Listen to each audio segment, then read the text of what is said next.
Hello, everyone. It is National Championship Eve, January 19th, 2025. I would say we're going to go around the Big Ten, but we're not. We're just going to talk about the National Championship game. We're going to go around the Ohio State Notre Dame game. Chip Minnich here with me as always. So we're a little more than 24 hours out as we record this. Has anything changed for you, last 4 or 5 days in terms of your thoughts on this game? Has anything you've seen out of either team, heard out of any coaches or players? Has anything kind of fundamentally changed how you view this game? Or are you still kind of whatever your thoughts on this game are, were they the same, maybe 5 days ago?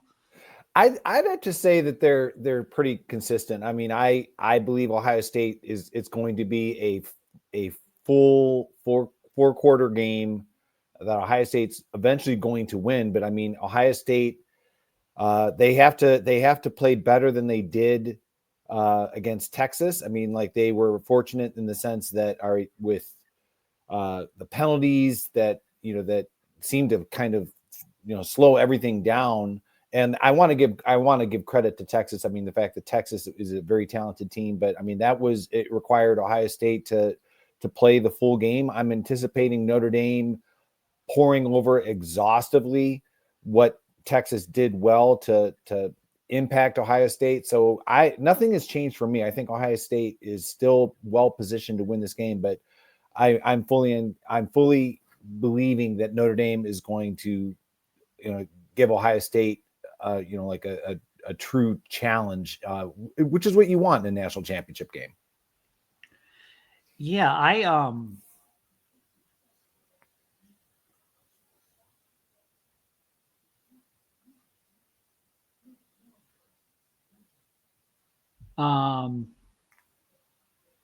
don't know that there's 3 or 4 different ways that Notre Dame can get this thing done. Mm-hmm. I think there's a pretty narrow path, but it's a very doable path for them. It's just be who they have been, be who they are in terms of play good defense, win the turnover battle, which has been huge for them. The turnover battle has been huge. They're maybe, I think they're the best team in the country in turnover margin. They're right at the top. I don't know if the playoff games the last couple of weeks have changed that, but in a fundamental way. But they've been an unbelievable team in terms of winning the turnover battle.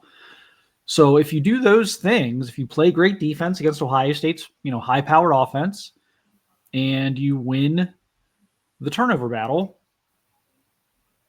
you're going to give yourself a chance. Obviously, they've got a pretty good running game, a pretty diverse running game in terms of being able to use the quarterback heavily into that as well, which gives you a bit of an advantage there with the numbers.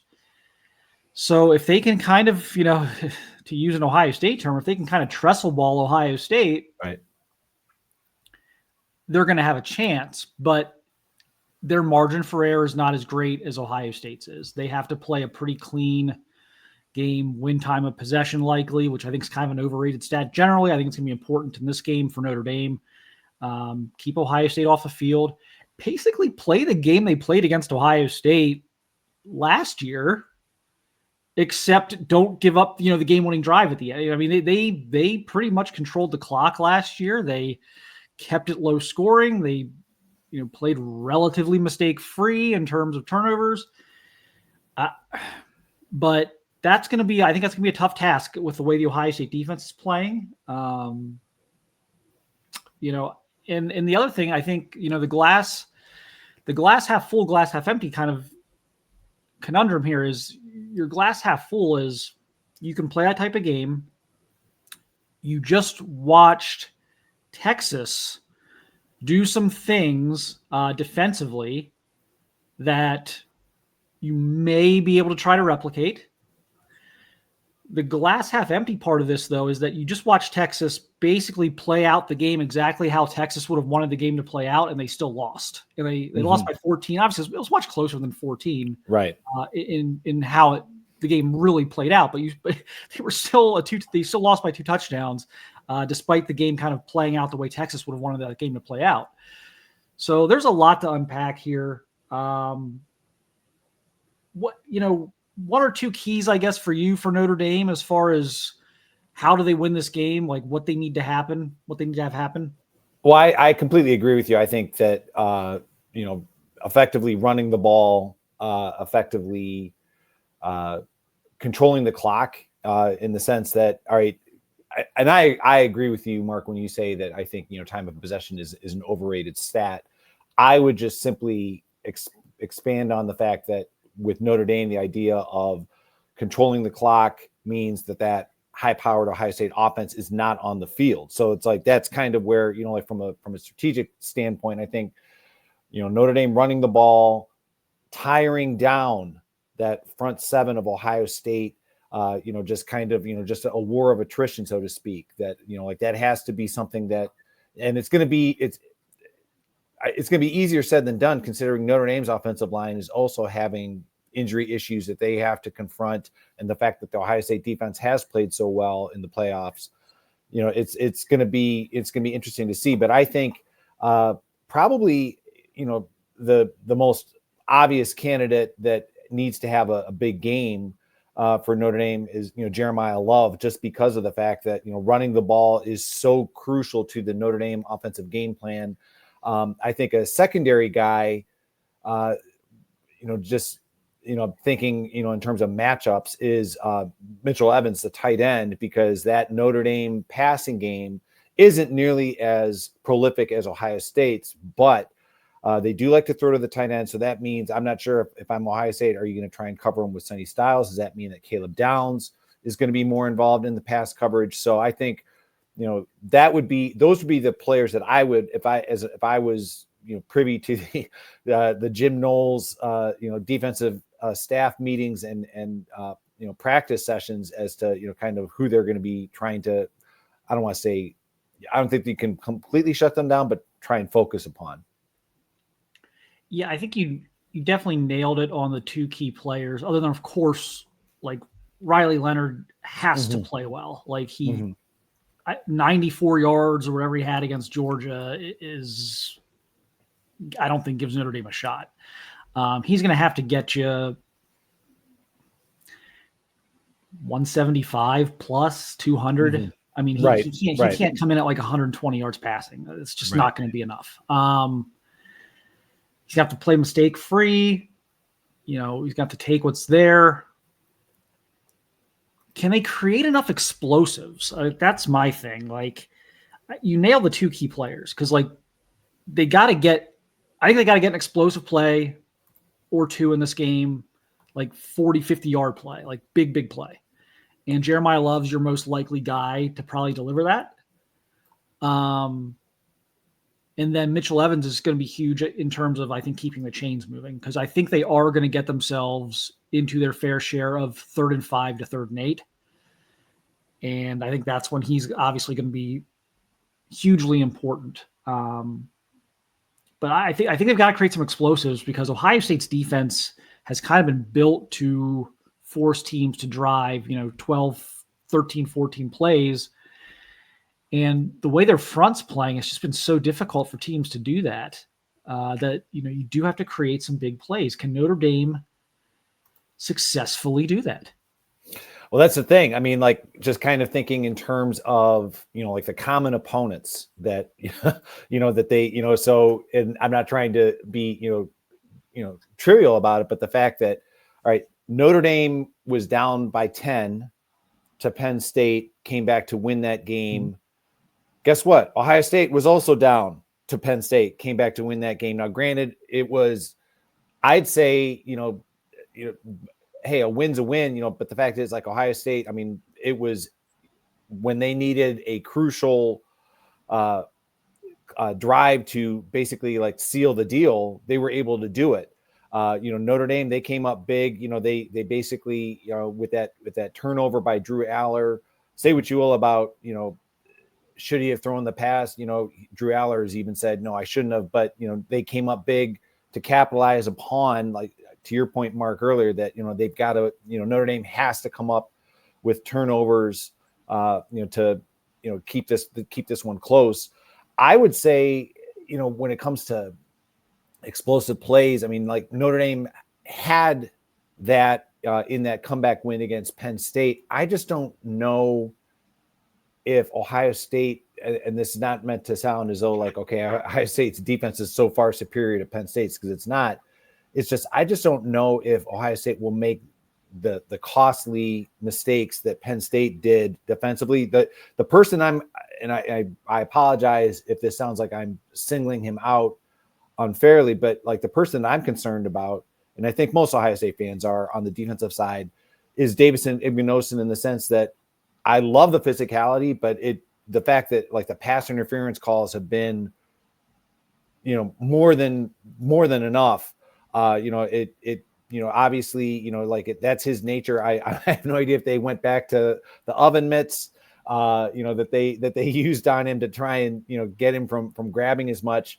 But that would be somebody that I would be kind of concerned about on the Ohio State defense. Okay, like make sure, like we love the physicality, but don't be, too much on the grabbing is going to get us 15-yard penalties, pass interference calls. You can't have that in the national championship game.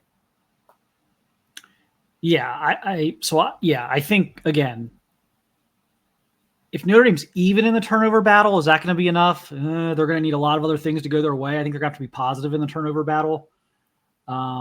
It may just be as simple as +1. It's not like they got to be +3 or something like that in the turnover battle. But I think they probably have to be positive in the turnover battle, which is possible.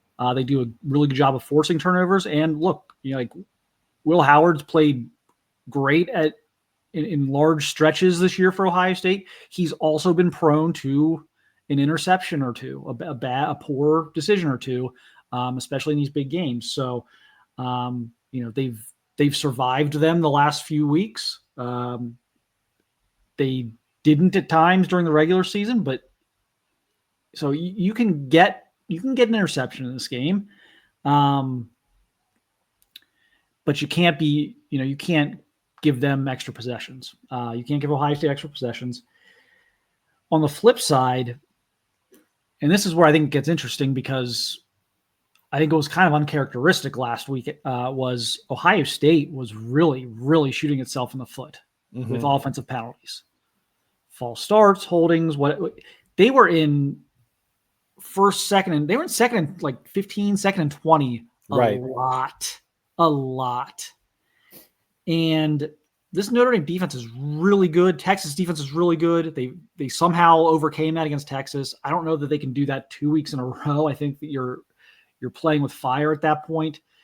So I guess one of my concerns into the game is for Ohio State would be, was that just kind of a fluky type of scenario? Because it was a pro-Texas crowd in Dallas, but like the state, was it the crowd? Was the crowd that big of a factor, or was it just the pressure of the moment and just, playing a really good defense? And so I think it was probably more of that. And so they're going to have, again, even more pressure on Monday night against a defense that is also outstanding. So they're going to have to really clean things up from last week. Will Howard can't throw in a triple coverage and get picked off. Offense can't be in second and 20 because of dumb penalties. Trevion Henderson, his personal foul was in there as well. I mean, they had a lot of bad penalties to put them in bad situations offensively. So they've got to clean that up. But, the more I look at this, like Notre Dame and Texas are different defensively in terms of how they go about it. Texas is going to play primarily zone. Notre Dame is a very man coverage heavy team, but Notre Dame did show a lot of zone looks to Ohio State last year. I think they're going to have to again. As good as the players Notre Dame has are, I think Texas had the right idea and the right scheme in terms of how to slow down Ohio State, and specifically how to basically take Jeremiah Smith out of the game and make everyone else beat them. I don't know that Notre Dame's going to be able to play nearly as much man as they're comfortable playing, used to playing. And so that brings the question of, let's say they realize that and they're going to play more zone. Is that going to be something they're comfortable doing? Not that they don't ever play zone, but they're going to have to do it a lot more and probably some new looks. I mean, I don't know. Does that does that bring in a whole set of new problems in terms of kind of getting out of your comfort zone a little bit defensively? I definitely anticipate Notre Dame changing some things up, but not drastically, because to your point, okay, this is, like that old cliche of like you dance with, with the girl who brung you kind of thing, that like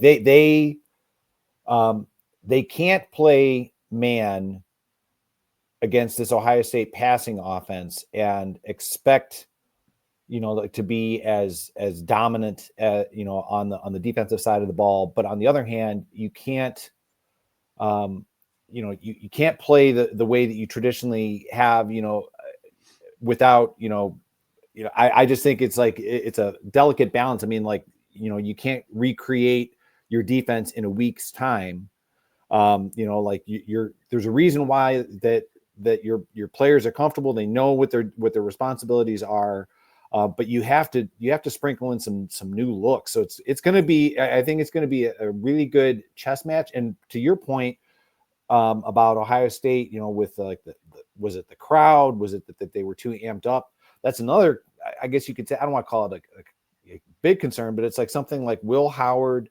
I love his enthusiasm and his intensity, but making sure, like, okay, if Notre Dame comes out and they are taking away the deep passes to Jeremiah Smith, make sure that like you said, we're not throwing into triple coverage. Like, identify who is the open man, or if you have single coverage and can get the pass to that player, that's where like a Emeka Egbuka or, Carnell Tate, or, the fact that like, as I mean, you want to talk about like a timely call, that screen pass to Travion Henderson, being able to find the players that are open versus forcing it. It's just, like I said, it's going to be an interesting chess match between Ohio State offensively versus Notre Dame defensively. How much does Notre Dame fluctuate what they have traditionally done? How much does Ohio State, do they force the issue? Hopefully not. So that's it's going to be, interesting to watch. Yeah, I'm kind of fascinated by the quarterbacks in this one. I think Will Howard certainly has been the better quarterback this year than Riley Leonard, but they're both kind of key to what each offense wants to do. Leonard with his legs, Howard with his just distributing it to whoever's available. They got a lot of weapons, just kind of get the ball out of his hands and get it to the right spots. It's funny, like Howard's been more productive. So, but Notre Dame's going to need more production out of Leonard, I think, than what they've been getting.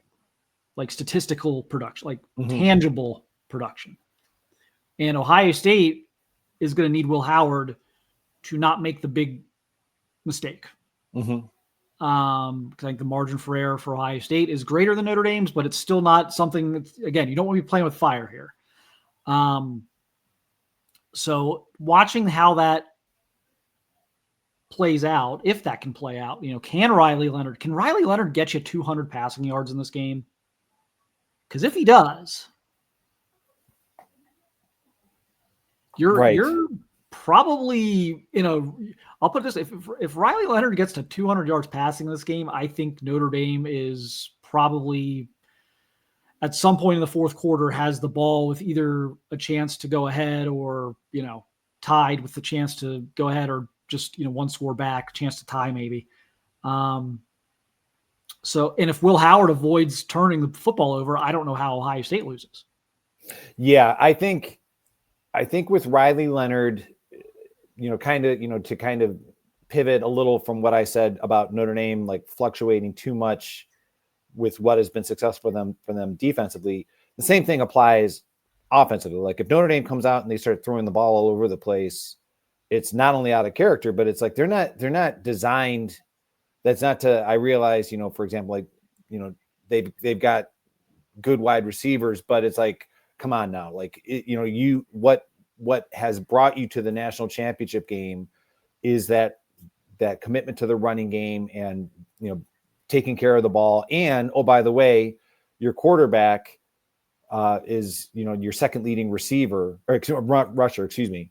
So like relying on his legs more than his arm to kind of keep drives going. So, if I'm Notre Dame, I'm kind of saying like, all right, when you drop back, if it's not open, take off, which again, kind of like if you're Ohio State, you have to be disciplined in the sense like, all right, I'm not sure, who I would guess like that again might fall on Sonny Styles in terms of like spying on Riley Leonard to try to eliminate, positive yardage from Riley Leonard, keeping drives alive. So like I said, I think Will Howard has sometimes, he sometimes makes mistakes, but I think, everything that I've seen in terms of like the interview clips and like social media, it seems like that the focus is, okay, we've got one more game. Let's finish this the right way. The Ohio State mindset seems to be not that the Notre Dame mindset isn't good either, but I think the Ohio State mindset is like, hey, we've rebounded so well from the disastrous loss to Michigan. Let's finish this off with a national championship. Yeah, and like I throw out the Leonard stat, like, could he possibly get to 200 yards? Mm-hmm. Because I think Ohio State is going to beg them to throw. Right. I think they're going to see a lot of really heavy boxes. Yeah, I think which Ohio State historically like hasn't done that quite as much. Like they've kind of let their front four and handle things up front. But in this particular matchup, I think they're going to dare Notre Dame to throw outside the hashes. I really do. The old football cliche of winning first down. You know what I mean? Like to me, it's like I always, whenever I'm watching a football game, if after first down, if you're looking at 2nd and 4, I don't care who the opponent is. Right. If you're at 2nd and 4, you pretty much have it like wide open. Like it's like, okay, like I can run, I can throw, I still have, 2nd and 3rd down to get those 4 yards. But it's like if after first down, it's 2nd and 10, 2nd and 9, and you're Notre Dame, now you're behind what you want to do offensively. And it's like, to your point from earlier, like, yeah, Ohio State, they were, behind a lot against Texas, but they're better equipped to handle that versus Notre Dame. Which is why I think Riley Leonard's going to have to make some throws in this game, and maybe even make some throws on 1st and 10. Right. I don't, they may have to, again, I think Ohio State's going to beg them to throw. I think Notre Dame may have to switch things up a little bit in terms of what they're comfortable with offensively. I think they're going to have to try and see if they can get a quick passing game going. They're supposed to get Bo Collins back, which will help on the outside. But I think that's going to be a key to this game. And look, they're starting now, a redshirt freshman at left tackle. Boy, am I testing him. Oh, yes.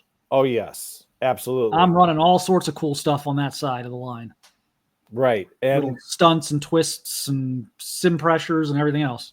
I mean, baptism by fire for that young man. I don't care, because full well, like it won't, like JT Tuimoloau, his ankle is taped, but everything that I've read is that looks good. He's ready to go. Mm-hmm. And the legend of Jack Sawyer, can only continue to, if he makes that left tackle kind of turns him into a turnstile, it can only be enhanced. So it just remains to be seen, like in terms of, Kenyatta Jackson, Caden Curry have been coming in to keep the legs fresh. But like you said, Mark, if Notre Dame, they're going to have to mix it up offensively. It just remains to be seen how effective they can be, considering that's just not part of what has made them successful this season. Yeah. So like we talked about the 2 quarterbacks. Then there's like the 2 quarterbacks of the defense. Like these are maybe the 2 best defensive players in college football. Caleb Downs, Xavier Watts. I think they're certainly the 2 best safeties in college football. I got to think one of them comes up with a huge play in this game. Like if Notre Dame's going to win, I have to think Xavier Watts does something special. And like, I have to think if Ohio State wins, that Caleb Downs does something special in the process. And so that's going to be like another kind of game within the game, is which one of those 2 guys, whether it's an interception or a forced fumble, or maybe it's just as simple as Caleb Downs making a great pass breakup on Mitchell Evans on a 3rd and 5, and Evans is open, or Watts comes in and crashes down on on a toss play on 3rd and 1 or something and makes a play. Like, it may not be a turnover, but I would have to think there's some type of game-changing play coming from one or both of these guys too. Yeah, Caleb Downs, the fact that, when you reference that, that the play on the goal line, almost as equally important, earlier in that game, he had a shoestring tackle that basically saved a touchdown, so that's kind of to your point, Mark. I think like Caleb Downs, like Ohio State fans have, grown to just expect Caleb Downs to be, like all over the field and making big plays. I think it's certainly within him to, come up with a big play or two against Notre Dame that, like you said, it would be wonderful if it was like an interception, but yeah, like just simply, like you said, like maybe a pass breakup, maybe just a tackle that, keeps Notre Dame from converting a 3rd down into a 1st down, whatever it might be. Caleb Downs certainly has shown that ability. And I think equally, like on Notre Dame, like they are dependent on Xavier Watts, preventing, like a big play, and that's kind of, like maybe he's going to be tasked with the unenviable, responsibility of trying to negate Jeremiah Smith from going off and on having a big play that changes the game for Ohio State. Yeah, I think those two are obviously going to be huge. Like the stars have to be stars in this game. When you get this far, it really does come down to your star players. And, we talk about it doesn't necessarily have to be a turnover. Like the plays these guys make, like it goes into the box score as just a tackle or just a pass defended. But these two guys are capable of like making tackles that should never be made or breaking up passes that should never be broken up. So it's not just as simple as it's not a tackle that, you look at the box score and it's like, oh, Caleb Downs had 5 tackles. Yeah, well, 3 of them were incredible. It's like, right. Exactly. Exactly. It's, and the very similar thing with Watts. And so like, it's going to be interesting to kind of watch that game within the game and see if either of those guys can come up with something. Both defensive coordinators in this game linked to other stuff right now. Don't even know that there's anything to either rumor, but like Al Golden's obviously being thrown out there as possibly replacing Tom Allen at Penn State. There's been rumors around Ohio State's Jim Knowles going to Oklahoma. Knowles, it was not really a full denial media day. Neither guy has really issued a full denial on this. They've both kind of said the same thing, like the focus is the championship game. It's flattering, blah, blah, blah. Knowles said something to the effect of, yeah, when your players play well and you get to this point in the season, the national championship game, there are opportunities or your name starts to get thrown around this stuff, but neither guy came out and said, no, I'm not going anywhere. So it was kind of strange, but what do you make of that? And I think people like get kind of panicky about that stuff. Well, if they're looking at other jobs, how could they possibly be prepared and locked in for this game? That's not really a thing. Like that's what agents are for. Tom Herman knew he was leaving when Ohio State last won their national championship and coordinated a tremendous playoff run for them, for their offense. But it is kind of interesting to me that like both guys are kind of in the rumor mill right now. Yeah. Surprising, but like you just said, that's an agent's job. It's amazing, completely unrelated to those two individuals, wasn't it, like how coincidental was it that, all, the rumors that Steve Sarkisian was being targeted by NFL teams, and lo and behold, he is awarded a, much more lucrative contract by Texas. So I have nothing against, the agents trying to do their jobs for their clients. That's what they're supposed to do. I would say out of the two, and this is obviously I'm biased as an Ohio State, fan. I would be surprised if Jim Knowles were to go to Oklahoma for the simple reason that I think Brent Venables' job status at Oklahoma is tenuous at best. He's coming off of a a very disappointing inaugural season within the SEC. So I would, now again, if it's, purely for money, I can't, begrudge, somebody, possibly, taking a position that they think would be, financially in their best interest. As far as Al Golden, I could see the fact that even though like Marcus Freeman, he's fresh off of a brand new contract, Al Golden is a Penn State guy, that's where he's from. So that would make sense. I just think, to your point, I think the example of Tom Herman is a good one, that I think both of them are professionals. I think that they're keyed in on this opportunity to win a national championship. So I'm not anticipating, Ohio State looking, disorganized, and same thing. Like I think Notre Dame is going to be prepared for it for the game against Ohio State as well. Yeah, like the Knowles thing doesn't pass the smell test for me.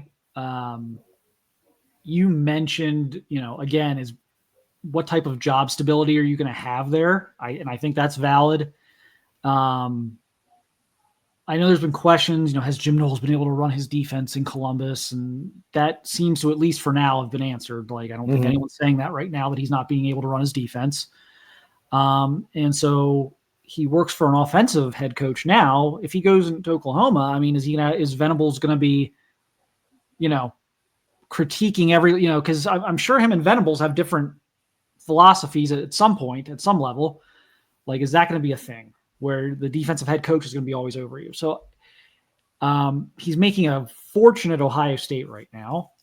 I don't know. It doesn't really pass the smell test for me, but we'll see, I guess. It doesn't always have to make sense. As I always say with this stuff, like we can sit here and talk about logic and putting things together. So it doesn't always have to make sense. Sometimes people make decisions that at the surface don't really make a lot of sense. So making sense doesn't really have much to do with it, I guess, but it just doesn't really pass the smell test for me. Al Golden would make a little more sense because he played at Penn State, and again, just when you have such a close relationship with the university, with the program, that's always going to be kind of a thing that's out there. But he seems to have a pretty good thing going right now at Notre Dame. So it's like, are you sure you want to mess up that? So I don't know if I'm buying either one at this point. I think I'm selling both right now. Like I said, I do think from like a surface level perspective that Golden's situation would make a little more sense. But without Golden, specifically, the Miami thing never, didn't work. I would think he would maybe be a little more in the, he's 55. He's not like, it feels like he's been around for 50 years. So I don't know how he'd be 55. I feel like he's been coaching for forever.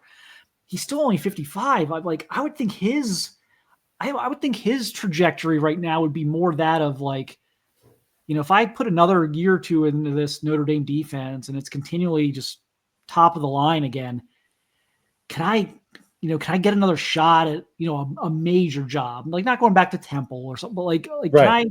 Can I get one more crack at like a top 25 type of job?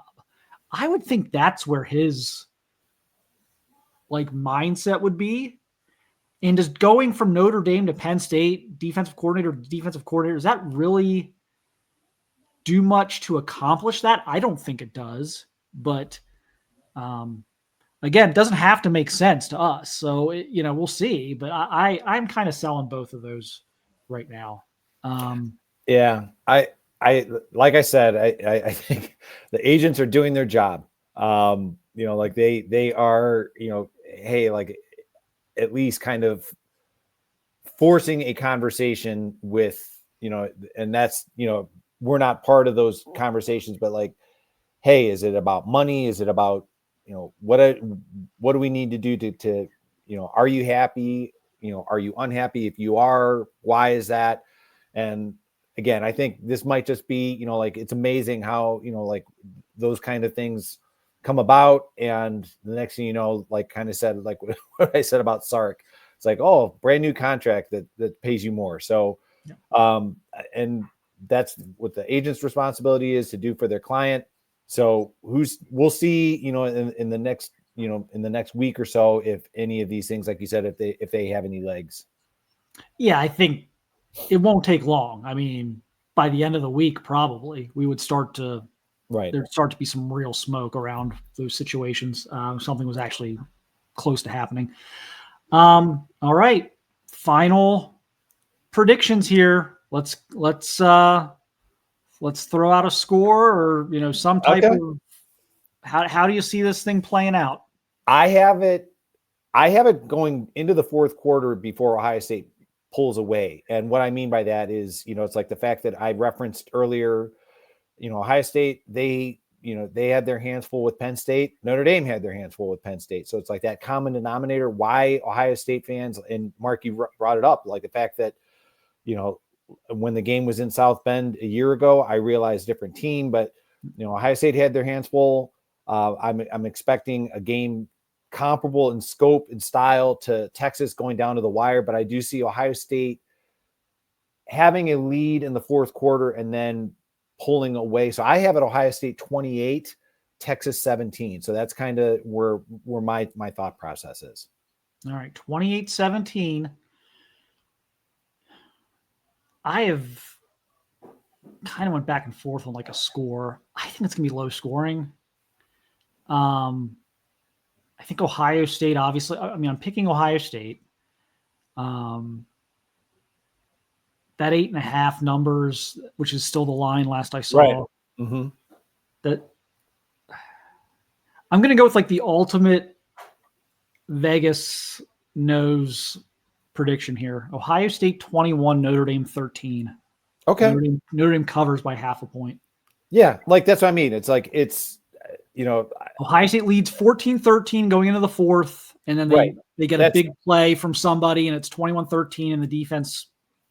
That's exactly how I was thinking. Ohio State was up like 21-17, and then it's like some kind of a play to put it out of reach. To your point from our conversation earlier, that like, okay, if you're down, 28-17, and you have to throw, and Ohio State knows you're going to be throwing, like, can you do it? I'm skeptical about Notre Dame being able to do that. So I think we're pretty close, if not like on the exact same thing in terms of like the final score, like kind of like a similar mindset.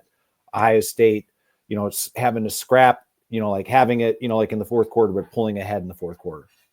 And there's no question, like neither team wants to get behind in this game. Both teams want to stay in touch here because it can get tricky real fast playing from behind in this game with these two teams. But I do think, to your point, I think Ohio State is more equipped. Yes. To be down 3 or 7, in the fourth and go make some plays to win the game than like Notre Dame would be. But I think it's gonna be a really good game. I think it's gonna be fair. Again, I think it's gonna be low scoring. It's gonna be hard hitting, defensive. But I think Ohio State's just got too many guys who can change the scoreboard in the blink of an eye. And I don't think Notre Dame's got as nearly as many of them. And I think that's going to be the difference. So we will see. Again, we're 26 hours out as we record this here. We'll get this up right away. So we will be back. I think on Tuesday, we're going to do a reaction show to the championship game. And if there's something else interesting that comes out of it, we'll go down those rabbit holes as well. But that'll probably be our late show next week versus the early show next week, which will be really a reaction show to the championship game Monday night. So, all right. We appreciate it. Let's enjoy the rest of your Sundays. Enjoy your weekends, your long weekend, right? Get a Monday off. Exactly. Holiday, Martin Luther King Day. So enjoy all your football watching and enjoy the national championship game. I know we will. Stay warm. Yes, we will see you back. We'll be back on Tuesday. We'll see you then. Take care.